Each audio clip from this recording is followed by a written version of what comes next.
Right now, you're suffering under an enormous weight. We provide leverage. This is Mosaik, live from the Freak Sanctum. Some of the videos I really like to watch on YouTube are retrospectives on TV shows.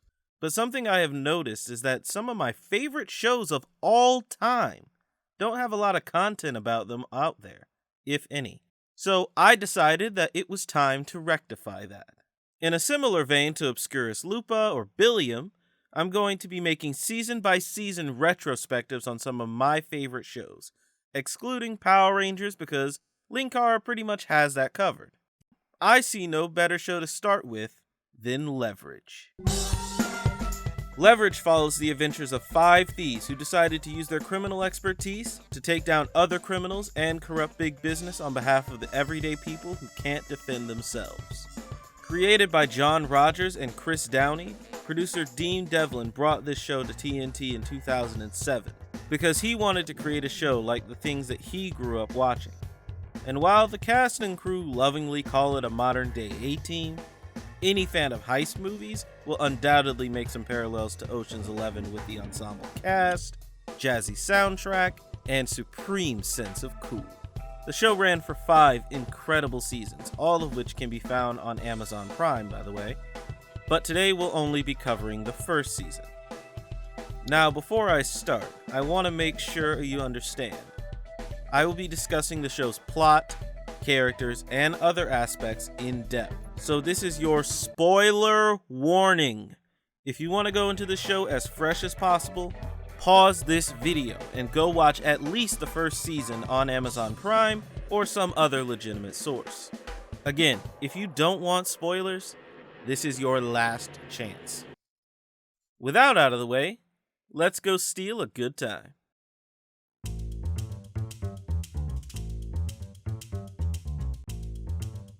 The series opens on Nate Ford, a former insurance investigator and now full-time drunk. He gets hired by a distressed businessman, Victor Dubenich, to pull off a heist to steal blueprints back from a thieving competitor. Leading a crew of the best in the thief business: Parker, the world's greatest thief; Partisan, genius hacker; and Eliot, ass-kicker extraordinaire. When the job turns out to be a double cross and the plans weren't stolen back but just stolen, they band together along with Nate's former associate, Sophie, to take down Dubenich and get some payback. Liking the feeling of working as a team for once, they become Leverage Consulting and Associates to pick up where the law leaves off.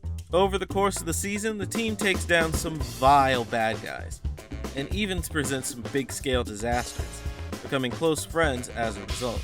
But each of them has their own demons to work through, and none of them more than Nate himself. Each season has a major theme, according to the writers. This season's theme was trust, and it's easy to see why for reasons we'll get into later. Oddly enough, for this season, and only this one, the episodes were aired out of the creators' intended order.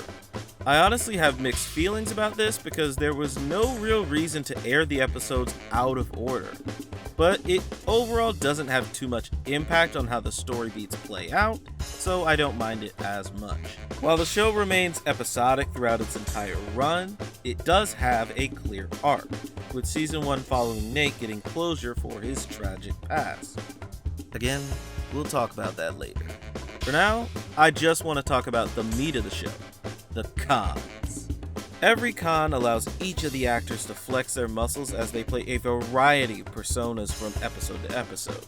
They focus a lot more on long cons, obviously, but they do try to play with the formula often so that it feels fresh enough every week.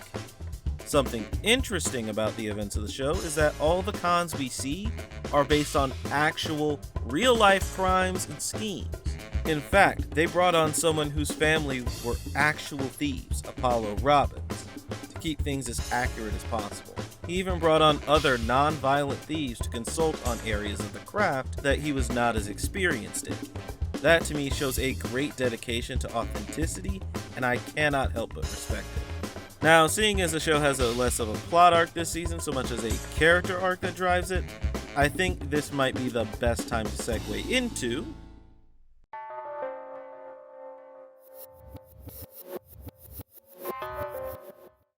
when breaking down the main crew, it's hard to decide who to talk about first because I love them all so much. So we'll just start at the top of the alphabet with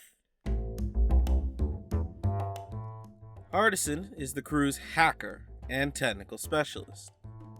He creates the team's CIA-level cover IDs, leads the initial briefings, and creates all of the tech that they use on every con. He can hack in nearly anything and fake whatever they need to get the job done. He's also a passionate nerd connoisseur. Hardison serves as the show's comic relief character, and makes the most of the nerdy references in the show, which, of course, everyone in the cast doesn't know or gets exasperated by constantly. And while I admit there may be a few too many jokes at times, that's not all there is to him. Hardison gets a few tender moments in the show that showcase the range of his actor, Aldous Hodge, despite his character not having a tragic backstory like pretty much everyone else. Something that doesn't bother me all the time, but can be annoying, is the writers will tend to Hardison ex machina the crew out of sticky situations in some episodes, with it looking less like clever tech solutions and more like tech magic. Regardless, Hardison brings a lot of the fun to balance out Leverage's heavier moments, and tends to steal most scenes he's in. Oh, Age of the Geek. Smooth, too smooth. Oh, Lord, I was so scared. I want to cry. I called my mama.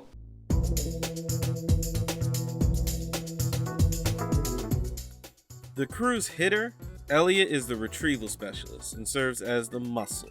If something needs to get punched, kicked, or has violence involved somehow, you can bet Eliot is going to be the last man standing. And he only ever needs his fist, mostly because I don't like guns. Eliot is the most professional of the group, and the most serious-minded. He jokes the least, and tends to follow orders with the least amount of pushback, which makes sense given his military background. Eliot can provide intel or sniff out threats from the tiniest details. He is also the character with the shadiest past, as it's made clear that unlike everyone else, he has actually hurt and killed people in his previous career. We don't know just how many, and he doesn't exactly open up or trust easy. Angel alum Christian Kane plays him in his own words. What I did was I just made him mad at the world. So he's always upset until he gets in a fight. Then it's just, then that's when he's actually calm. His serious nature also leads to him clashing with Hardison quite often throughout the show, leading to one of the show's most memorable catchphrases. Damn it, Hardison. They constantly bicker and clown each other, but there is a respect there that grows throughout the show. They may not understand each other completely, but they know that they can count on one another. Also, Eliot tends to be quite the ladies' man, picking up women pretty much effortlessly. Bottom line, if you find yourself opposite Eliot Spencer, either run or prepare for a world of hurt. Why won't you go down?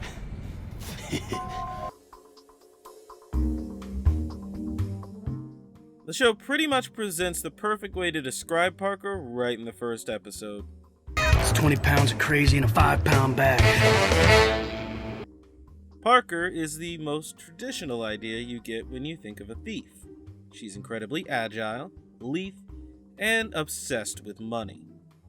She's also bat-fracked crazy. Parker is extremely volatile. She is always the first one to go off book and just do her own thing, even if it might jeopardize the con. She is also a serious adrenaline junkie, jumping off any building she can find, and more than happy to take on anything perceived as a challenge.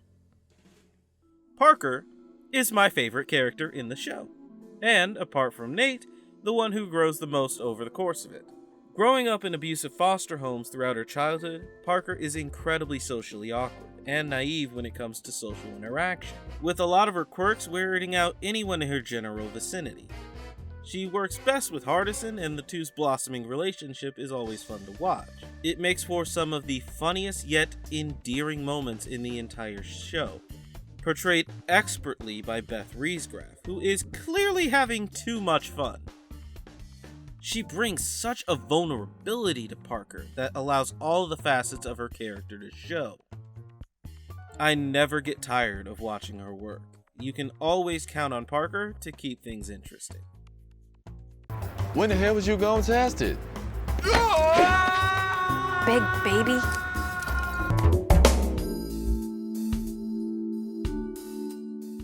Sophie Devereaux serves as the group's Grifter, an experienced con woman with an extended history with Nate. She's the one who makes the most of the face-to-face interactions during the cons. She's a master of accents and knows just what to say and do to trick someone into whatever she needs them to. Ironically, she also happens to be the worst actor alive. That no. Well, her character is. The actress who plays her, Gina Bellman, is easily one of the most impressive on the show, in a role that requires her to command your attention with her performances. Having gone straight with dreams of being an actual actress, Sophie seems to be unable to use her considerable amount of skill on an actual stage, but that doesn't stop her from trying. Sophie serves as the mother figure of the group and Nate's romantic interest. She works her best to understand everyone and counsel them about their problems, from coaching Parker on how to be sociable, to trying to get Nate to work through his addiction. She is the one who makes sure everyone else is okay. Her banter with Nate and their will they won't they arc carries a lot of the emotional weight throughout the show. They have a lot of history, even if they never actually got together through all those years. Miss Devereaux, how is your Southern Belle?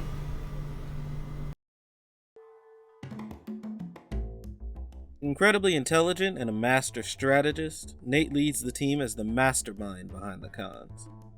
The honest man among a band of thieves, he picks their clients and comes up with the plans and backup plans to help the helpless. He previously worked as an insurance investigator for IYS and has chased every member of the team at one point or another, meaning not only does he know every trick in the book, he knows how to utilize his crew to pull off every con in the cleanest way possible. Gruff, with a staunch moral code, Nate puts walls between himself and the rest of the crew and sees himself above them. Even then, he still cannot help but grow close to the team and see them as friends. Of course, he does have a damn good reason to be so closed off. 2 years before the start of the series, Nate's son died of a rare disease. Nate found a treatment that had a real chance of saving him, but his former employer, IYS, refused to approve the claim to pay for the treatment, betraying him after 2 decades of loyal service. Nate blamed himself in part for his son's death, and that one event destroyed Nate's marriage, career, and drove him to extreme alcoholism. There are times where both his moral code and his drinking create problems for the team. Nate's struggle to avenge his son's death and finally find closure pretty much constitute the first season's main story arc. And it is truly compelling, without taking away from developing the other characters or completely miring Nate in angst. You're the good guys now. You're gonna give it back. Now, I feel it would be a disservice to this show without bringing up the man who would become their arch nemesis.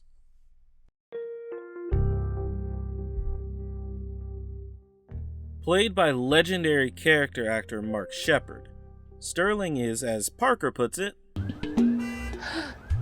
He's like Nate. Evil Nate. Sterling is the only one on the show who even comes close to being an intellectual equal of Nate, with one key difference. He is a slimy, self-serving, utter bastard. He only ever does anything to advance himself and his career, and is more than willing to let others be collateral damage. But Sheppard, like many of his other characters, is able to inject so much charisma into the role that you almost enjoy how slick he is while screwing with the team at every opportunity. I'm not gonna be so nice next time.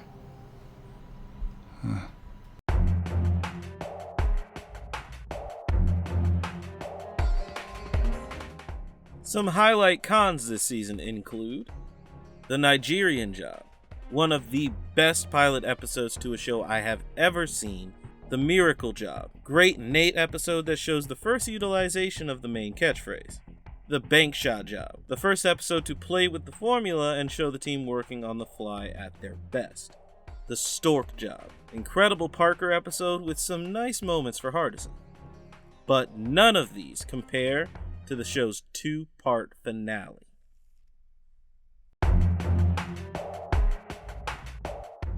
In an effort to bring him closure, the crew makes a move to take down the CEO of IYS, Ian Blackpool, by conning him into buying a forgery of the lost second David statue, to go with the first David he already has in his private collection.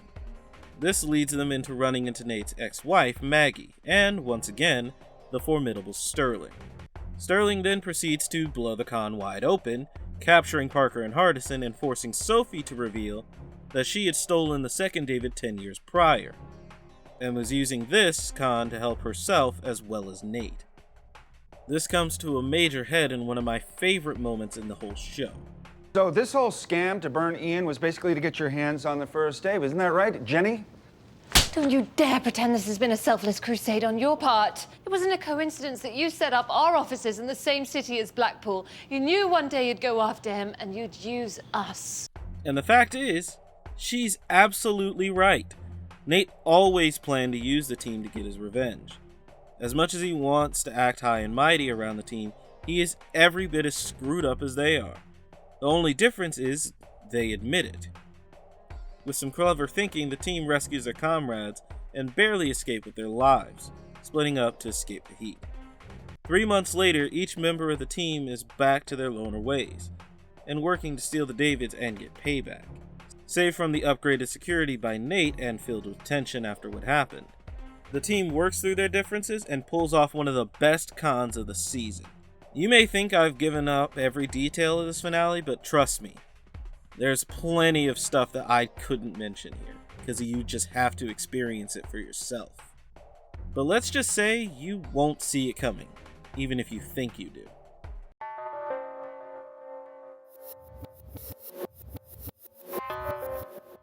Season 1 of Leverage is an excellent example of an ensemble show done right. A distinct series of personalities where no one pair has a similar relationship to any other pair, a simple setup that allows for fun and compelling stories where each character can shine in their own way every episode. Great comedy, high-octane action, clever writing. Outside of a more overt storyline, there's not much I could have asked for this season. But this, my fellow freaks, is only the beginning.